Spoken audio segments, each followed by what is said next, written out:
በስመ አብ ወወልድ ወመንፈስ ቅዱስ አሃዱ አምላክ አሜን።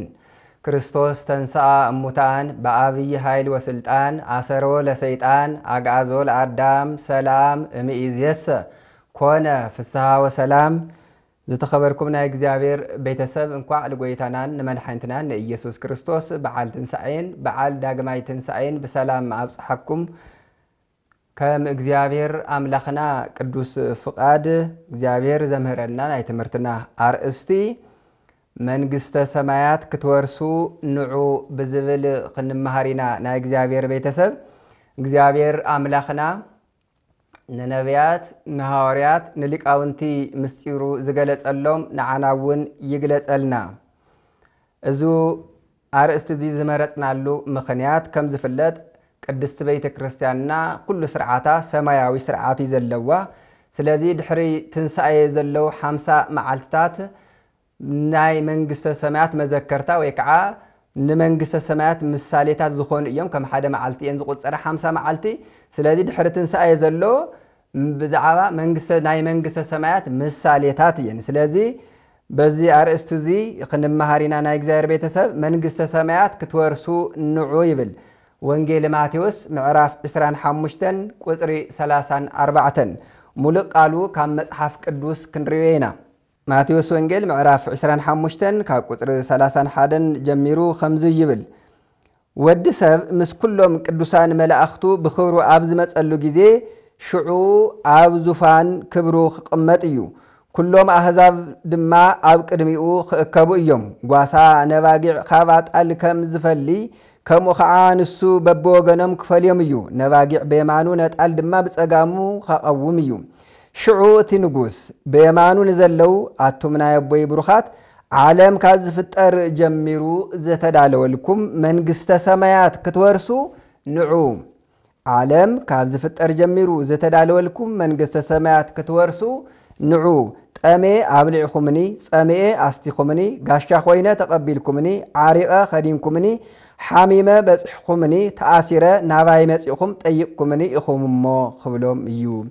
ስለ ቃሉ ናይ እግዚአብሔር አምላኽና ስም ዝተመስገነ ይኹን። ገጸ ንባቡ ናቅጽል ክሳዕ መወዳእታ ናይ እግዚአብሔር ቤተሰብ መንግስተ ሰማያት ክትወርሱ ንዑ። አቀዲምና ከም ዝበልናዮ ቅድስቲ ቤተ ክርስቲያንና ስርዓታ ሁሉ ሕጋ ሁሉ ነገራ ሰማያዊ ስርዓት ሰማያዊ ሕጊ ይዘለዋ ናይ እግዚአብሔር ቤተሰብ። ስለዚህ እዛ ወቅትታት እዚኣተን በዓል 50 ዘለዋ ብዛዕባ መንግስተ ሰማያት ንዝክረሉ ናይ መንግስተ ሰማያት ምሳሌታት ከም ዝኾና አቀዲምና ሪኢና ኢና። ስለዚህ ናይ ዋና ዕላማ ናይ አርእስቲ እዚ ናይ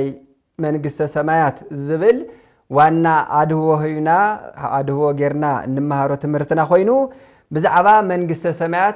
ሰማያት እንታይ ከም ዝኾነት ከምኡ ከዓ ናብ መንግስተ ሰማያት ንምእታው እንታይ ክንገብር ከም ዝግበአና ዝተወሰነ ግንዛበ ንምርካብ እዩ። ዘምህር ከዓ አቀዲምና ከም ዝበልናዮ እግዚአብሔር ናይ እግዚአብሔር ቤተሰብ። ስለዚህ መንግስተ ሰማያት ብዛዕባ አቀዲምና ንቁሩ ብዛዕባ መንግስተ ሰማያት ንርአ። መንግስተ ሰማያት እንታይ እያ? መንግስተ ሰማያት እንታይ ትመስል? መንግስተ ሰማያት ብምንታይ ትመስል? በሓፈሻ መንግስተ ሰማያት እንታይ እያ ትመስል ዝብርኢና ናብኣ ንምእታውከ እንታይ ክንገብር ይግብአና ብስፍሓት ንሪኦ። ናብ መንግስተ ሰማያት ንምእታው ካባና እንታይ እዩ ዘድሊ እንታይ ክንገብር ይግብአና ዝብልና ኣድህቦ ጌርና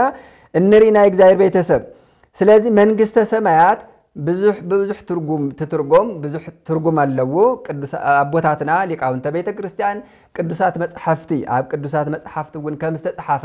መንግስተ ሰማያት በዓሉ እግዚአብሔር መንግስተ ሰማያት ከም ዝበሃል كل كريستوس زلوا سفراون منجس السماوات كم زبهال كريستوس بعلو منجس السماوات كم زبهال وانجيل منجس السماوات كم تبهال ولودنت منجس السماوات كم زبهال كموها حدوش عالم ويكعا يروساليم سماياويت كعا منجس السماوات كم تبهال مصحف ቅዱሳት መጽሐፍቲ ይነግሩና መተርጉማን መጽሐፍቱን አቦታትና ሊቃውንተ ቤተክርስቲያን ይነግሩና ስለዚህ ሰፊሕ ትርጉም ይዘለዎ ማለት መንግስተ ሰማያት ዝተፈላላይ ትርጉማት አለዎ ንሎም ግን አውዚ እንሪኦ አብናዚ ሕዝና ይዘለና አርእስቲ ካፍቶም ዝተፈላላይ ትርጉማት እቲ ሓደ መንግስተ ሰማያት እታ ኢየሩሳሌም ሰማያዊት ብዛዕባ እትበሃል ቦታ ወይ ከዓ ስፍራ ቱ አርእስትና አድህቦ ገይሩ ዘምህረና ዝነግረና ማልና እግዚአብሔር ቤተሰብ ስለዚህ ኢየሩሳሌም ሰማያዊት ወይ ከዓ መንግስተ እግዚአብሔር ወይ ከዓ መንግስተ ሰማያት ብዙሕ ሰመለዋ ማለት እዩ እዛ ቦታ እዚኣ ኢየሩሳሌም ሰማያዊት ዓለም ካብ ዝፍጠር ጀሚሩ ዝተዳለወት ኣብ ወንጌል ማቴዎስ ምዕራፍ 25 ቁጥር 34 ከም እንረኽቦ ዓለም ካብ ዝፍጠር ጀሚሩ ዝተዳለወት እያ ንመን ንቅዱሳን ንጻድቃን ዝተዳለወት ብመን በእግዚአብሔር ዝተዳለወት እያ እዛ ኢየሩሳሌም ሰማያዊት እዚኣ አፈጣጥራ እጹብ ድንቅ እዩ ከምዚ እያ ተባሂሉ ኣይትግለጽን እግዚአብሔር አምላክ ካብ ብርሃን ዝፈጠራ ብብርሃን ዝተነድቀት ፍሊቲ ካብ አይምሮ ብላዕሊ ዝኾነት እያ በእግዚአብሔር ዝተሰርሐት ስለዚህ እዛ መንግስተ ሰማያት ትባሃል እዚኣ ኢየሩሳሌም ሰማያዊ ወይ ከዓ መንግስተ እግዚአብሔር ትባሃል ቦታ እግዚአብሔር አምላክ ኢየሱስ ክርስቶስ ድሕሪ ዕለተ ምጽአት ወይ ከዓ ክርስቶስ ምስመጸ ብድሕሪ ከዓ ትንሣኤ ሙታን ምስኮነ ዓለም ሓሊፋ ትንሣኤ ሙታን ምስኮነ دحراي أب يمانو نزلوا بيمانو تتأو نزبلوا بيمان مالت بخبر مالتي سلازي بيمانو نزلوا مالت بخبر بخبري نزلوا نسألك عن نقدسان كم تو أنتو أم مصحف قدس زي نبابنايو نعاتهم زهبا نعاتهم زشلما صادق عن زور سوا سفرايا من قست سمايات أتوم بيمان تتأو نزبلوا ويك عن نسألك عن أتمنى بوي برخاتلو እግዚአብሔር አምላክ بخبري بفقر تصوعون نزل عالم زهوم زورسوم أن መንግስተ ሰማያት ናይ ጻድቃን ናይ ቅዱሳን መንበሪት ናይ ዘለዓለም መንበሪት ስለዚህ ጎይታና መድኃኒትና ኢየሱስ ክርስቶስ ወን ብዛዕባ መንግስተ ሰማያት አሞዓለ ስብከቱ አብዛ ምድር ዚኣ እናሃለዋ አሞዓለ ስብከቱ ብዝተፈላለየ ምሳሌታት እና መሰለ ንሰባት ብዝርዶም ብዝፈልጥዎ መገዲ ብዝርዶም መገዲ የምህሮም ነይሩ ከም አብነት ነርአ ብዛዕባ መንግስተ ሰማያት ኢየሱስ ክርስቶስ እንታይሉ እና መሰለ ከም ዘምህረ መንግስተ ሰማያት አብ ግራቱ ጽቡቕ ዘርኢ ዘርአ ሰብያ ትመስል ነስተውዕል መንግስተ ሰማያት በመንታ ከም ዘመሰላ ኣብ ማቴዎስ 10:23-24 ካሊ መንግስተ ሰማያት ሰብ ወሲዱ አብ ግራቱ ዘርአ ፍረ አድርያ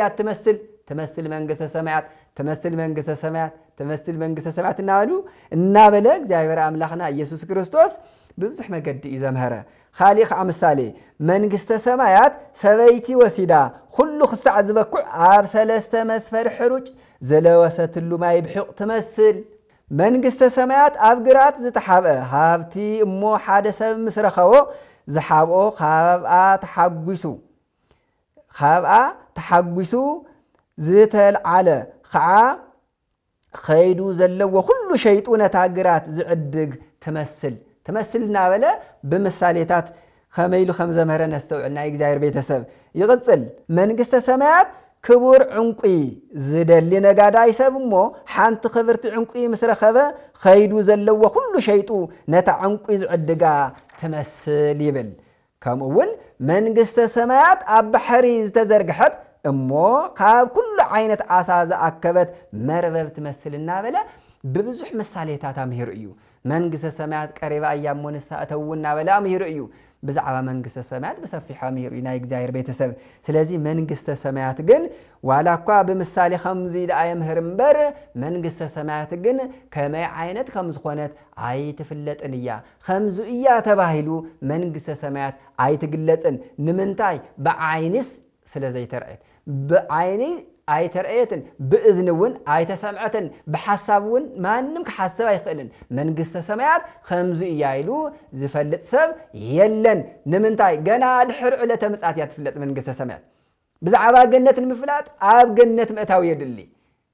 ብዛዕባ መንግስተ ሰማያት ንምፍላጥ ከዓ ኣብ መንግስተ ሰማያት ምእታው የድሊ ኣብ መንግስተ ሰማያት ጻድቃን መስኣተው እዮም ብዛዕባ መንግስተ ሰማያት ሙሉ በሙሉ ክፈልጡ ንኣቶም ብዝተፈቀ ሙሉ በሙሉ ማለት እግዚአብሔር ብዝፈቀደሎ መልክዕ ዝፈልጥዋ ኣብ መንግስተ ሰማያት መስኣተው እምበር ኣብ መሬት ኮይንካ መንግስተ ሰማያት ከምዙ እያ ተባሂሉ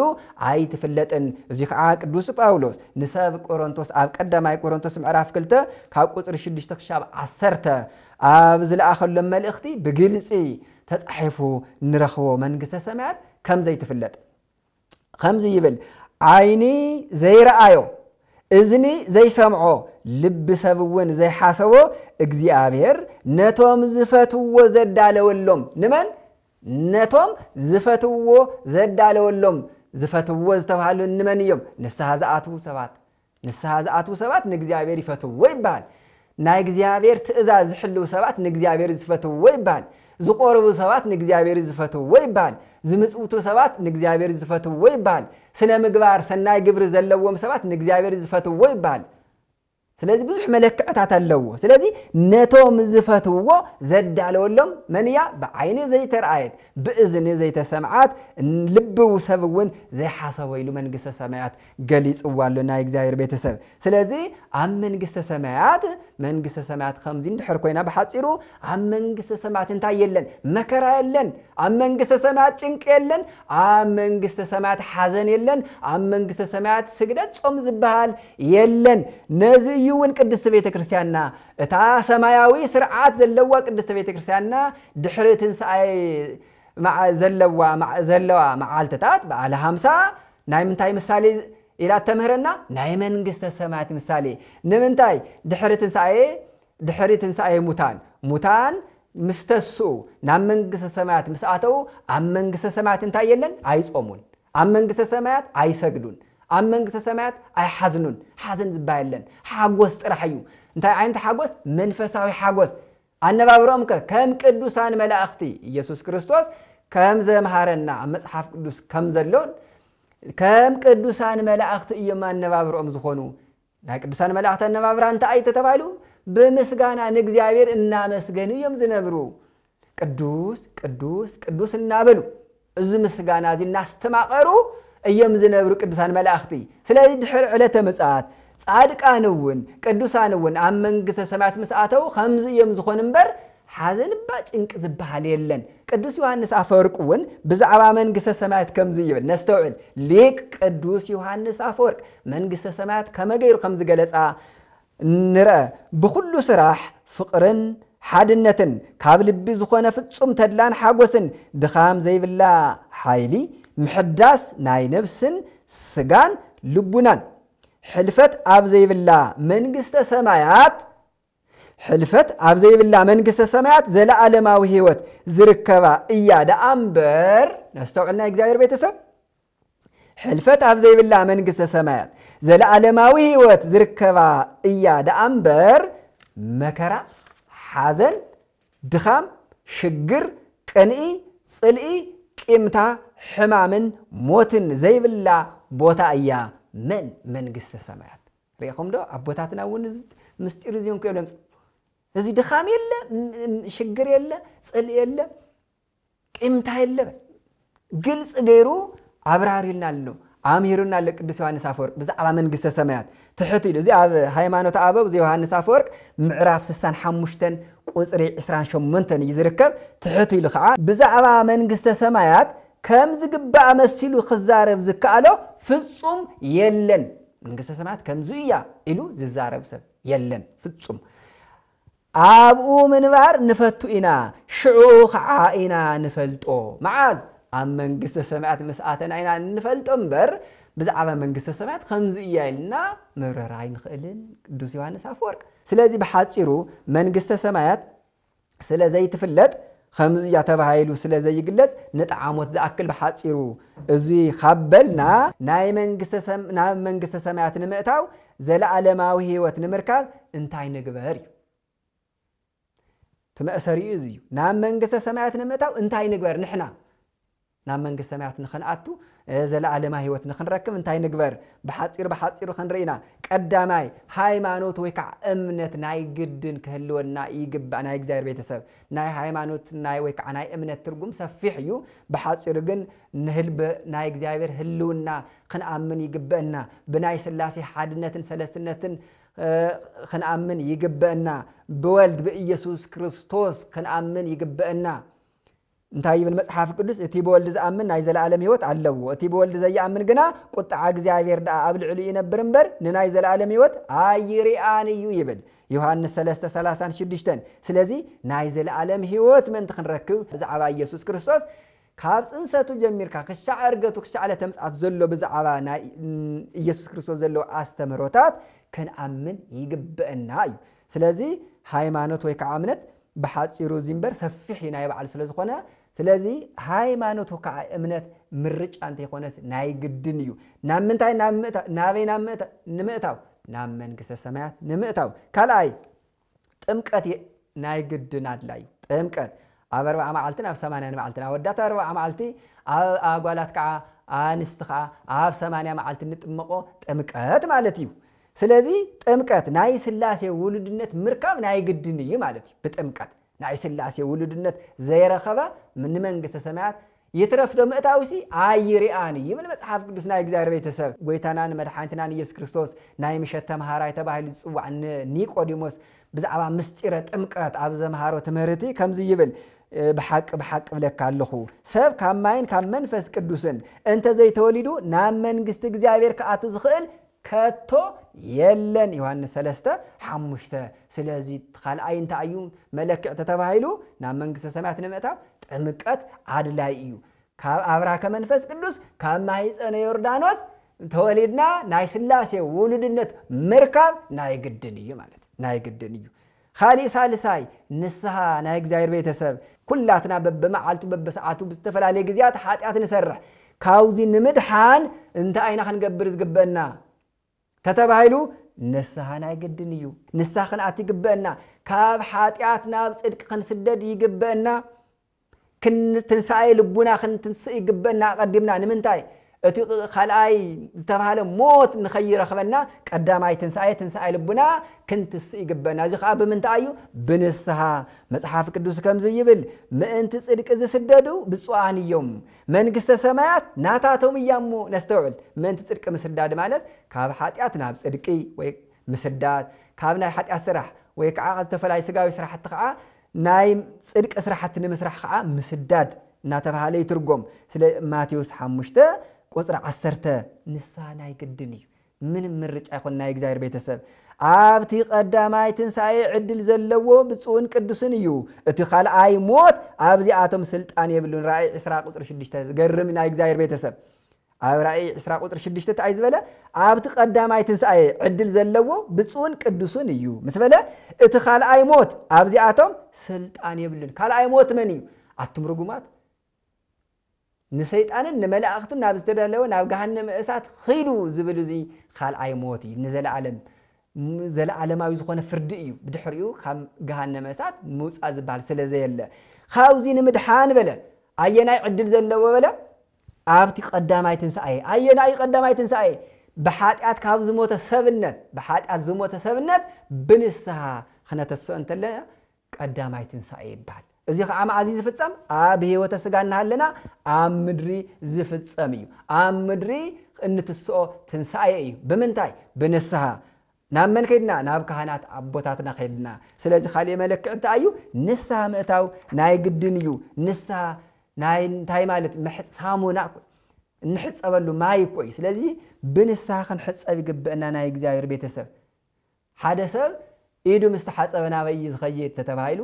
ማዕድ ቀሪብሎ ኢዱ ተሓጸበ ብድሕሪን ናብ መብላዕ አንዲ ዝኸይድ ስለዚህ ንሕና ከዓ ብንስሐ ሰብነትና ካብ ኃጢአት ምስተሓጸብና ቀጽልና ናብ ምንታይ ኸይድለን ናብ መብላዕ እንታይ ራብዓይ ቅዱስ ቁርባን ናብ መንግስተ ሰማያት ክንኣቱ ዝግበአና ቅዱስ ቁርባን በመቁራብ እዩ ማለት እዩ خالي መለክዒ ስጋይ ዝበለ ደመይ እውን ሰቲ ናይ ዘለዓለም ህይወት ኣለዎ ዮሐንስ ወንጌል ምዕራፍ 6 ቁጥር 54 ካብ 53 ጀምርና ክንልዎ እንተለና ስለዚ ናይ ዘለዓለም ህይወት ይዝበል ናይ ዘለዓለም ህይወት ማለት ኣብ መንግስተ ሰማያት ምንባር ንክርስቶስ መስልካ ምስ ክርስቶስ ምስ እግዚአብሔር ምንባር ናተባለ ይትርጉም ስለዚ ቅዱስ ቁርባን ምቁራብ ናይ ግድን ይማል መለክዕ ይማል መጽሐፍ ቅዱስ ዝነግረና ዘሎ እታ መንግስተ ሰማያት ዝገለጽና ያ በሐፂሩ እታ ፍሊት ዝኾነት እጽው ድንቅ ዝኾነት ናባነ ሞታው ቅዱስ ቁርባን አድላይ እዩ ሓምሻይን ንግዚኡ ናይ መወዳእታን ሰናይ ግብሪ ምግባር ይሽና እግዚአብሔር ቤተሰብ ሰናይ ግብሪ ምግባር እንታይ ማለት እዩ ሰናይ ግብሪ ሓደ ሰባት አጋጠመምኩም ኮን ይخلو ቃሰረ ጽቡቕ ስራሕ መስራሕ እኮ ትርጉም ይውልን እኮ ሓደ ግዜ ድሕልካ ድሕንካ ዋና እምነት ኢሎም ዝሕጭጭ ሰባት አለው አይኮነን ሰናይ ግብሪ ናይ ግድን ናብ መንግስተ ሰማያት ንምእታው ሰናይ ግብሪ አድላይ ከም ዝኾነ መጽሐፍ ቅዱስ ይነግረና ስለዚ ሰናይ ግብሪ የድልየና ሰናይ ስራሕ ማለት ነው ጽቡቕ ስራሕቲ እግዚአብሔር ዝፈትዎም ስራሕቲ መስራሕ ናይ ጽድቅ ስራሕቲ መስራሕ ናይ ግድን እዩ ሓደ ሰብኣይ መጽኡ ዓብይ ሕቶ እዚ ሓቲትዎ ነይሩ ንጎይታና ንመድሓና ኢየሱስ ክርስቶስ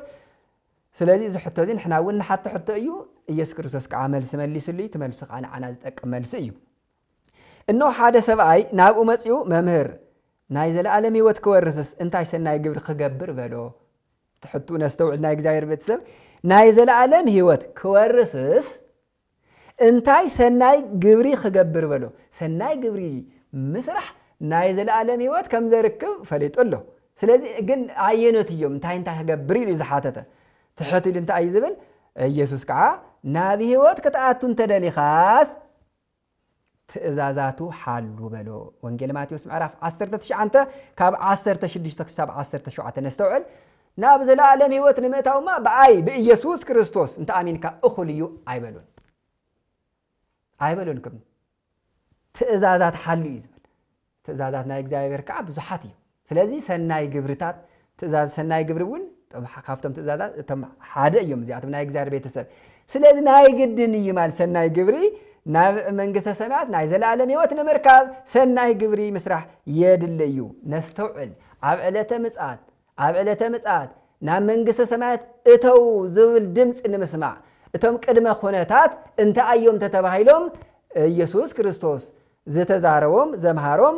አቀድምና ኣብ መእተዊና ካብ መጽሐፍ ቅዱስ ከም ዘረአናዮ ናይ ሰናይ ግብሪ ስራሕቲ እዮም ናይ እግዚአብሔር ቤተሰብ ናብ መንግስተ ሰማያት ንዑትም ቡሩኻት ተባሂሎም ንኽጽውዑ ሰባት ማለት እዩ ቅዱሳን ማለት እዩ እንታይ ዝገበሩ እዮም ሰናይ ግብሪ ዝገበሩ እዮም ንርአየስ ካብ መጽሐፍ ቅዱስ ሽዑት ንጉስ በየማኑ ዘለው አቱም ናይ ቦይ ቡሩኻት ዓለም ካብ ዝፍጠን ጀሚሩ ዝተዳለወልኩም መንግስተ ሰማያት ክትወርሱ ንዑ መስበላ አቀድሙ እቲ ሽልማት ተዛረበ ንምንታይ ንዝብል መልስ ከዓ ትሕቲሉ ይገልጾ ማለት ንምንታይ ንዑ ዝበሎም ንምንታይ ና መንግስተ ሰማያት እተው ዝበሎም ተተባሂሉ ትሕቲሉ ጠመያ አብሊዕኩምኒ ጸመያ አስቲኹምኒ ጋሻ ኮይነ ተቀቢልኩምኒ ዓሪቀ ኸዲንኩምኒ ሓሚመ በጽሕኩምኒ ተኣሲረ ናባይ መጽኹም ጠይቅኩምኒ ኢኹምሞ خبلهم يو وانجيل ماتيوس 25 كاب 34 كساب 36 نا እግዚአብሔር ቤተሰብ ነስተውዕል እዚአቶም ናይ ምንታይ ሕቶታት እዮም ናይ ሰናይ ግብሪ ሕቶታት እዮም እምነትማ ቀዲሙ እምነት እንድሕር ሃይማኖት እንድሕር ዘይብልኮ ሰናይ ግብሪ ዋላ እንተገብረ ትርጉሙ ይብልኑ ናይ እግዚአብሔር ቤተሰብ አቀዲሙ ሃይማኖት ወይ ከዓ እምነት ከሎ ይግባ እዚ ፍሉጥ እዩ እዚ ጥራሕ ሃይማኖት ወይ ከዓ እምነት ስለዘለው ከዓ እኹል እዩ ማለት አይኮነን ሃይማኖትን ምግባርን እዚ ብግልጽ አው ያዕቆብ ምዕራፍ 2 ተጻሒፉ ይርከብ ሃይማኖትን ምግባርን ክልቲን አተሐይዝና ክንረብር ይግበና ሃይማኖት እንሐለና ስነ ምግባር ከዓ እናፈጸምና ክንነብር ይግበና ስለዚ ናብ መንግስተ ሰማያት ንምእታው ተወሰነ ምሳሌታት እምበር እዚአቶም ጥራሕዮም ማለት አይኮነን መጽሐፍ ቅዱስ ዝነግረና ናይ እግዚአብሔር ቤተሰብ በሐጽሩ ግን መንግስተ ሰማያት እንታይ ከም ትመስል ናብ መንግስተ ሰማያት ከዓ ንምእታው ናፍታ ብጣዕሚ እጹብ ድንቂ ዝተባሃለት ቅዱሳን ገልጽዋ ዘይከኣሉ ካብ አይምሮ ብልዓሊ ዝኾነት እዛ ሽልማት እዚኣ ድሕሪ ዕለተ ምጽአት ድሕሪ ትንሣኤ ሙታን እትእተወብ ፍሊቲ ስፍራ እዚኣ ንምእታው ከዓ እንታይ ክንገብር ይግብእና ዝብል ከዓ መልሱ በሐጽሩ እዚ መስል ናይ እግዚአብሔር ቤተሰብ እግዚአብሔር አምላኽና ናብ ካህናት አቦታትና ቀሪብና ተናዚዝና نسها آتينا دحريق ع قريبنا كما እግዚአብሔር አምላኽና ቅዱስ ፍቃድ ሰናይ ግብርታት እናስራሕና ንኽነብር ከምኡ ከዓ ዞም ሰናይ ግብሪ ሰሪሕና ከዓ ኣብ መወዳእታ ኣቐድሙ ብነፍሲ ናብ ገነት ዳሕራይ ከዓ ድሕሪ ዕለተ ምጽኣት ናብ መንግስተ ሰማያት ንኽንኣቱ ናይ እግዚአብሔር አምላኽና ቅዱስ ፍቃዱ ይኹነልና ዘመሃረና ዘመኸረና ዝገሰጸና እግዚአብሔር አምላኽና ስሙ ዝተመስገነ ይኹን ወስብሐት ለእግዚአብሔር ወለወላዲቱ ድንግል ወለመስቀሉ ክቡር አሜን።